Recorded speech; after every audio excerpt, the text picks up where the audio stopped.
Hi everyone. In this video, I will show you how to uninstall the Windows Security Update KB5074109 on Windows 11. Before removing the update, there is one important step you need to complete. First, go to the Windows search bar and type Control Panel. Open the Control Panel and make sure the view is set to Category.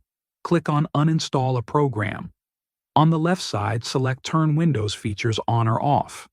A new window will open. Scroll down until you find Windows Sandbox. Uncheck the box next to Windows Sandbox and click OK. Windows will apply the change. When it finishes, restart your computer. After your PC restarts, go back to the Windows search bar and type CMD. When command prompt appears, right-click on it and choose Run as Administrator.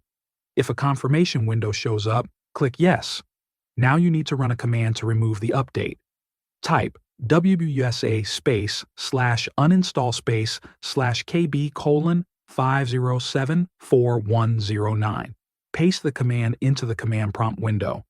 Press Enter on your keyboard to start the process. Windows will now begin uninstalling the update. This may take a few minutes, so please be patient. Once the process is complete, restart your computer one more time to fully remove the update from your system. Thanks for watching.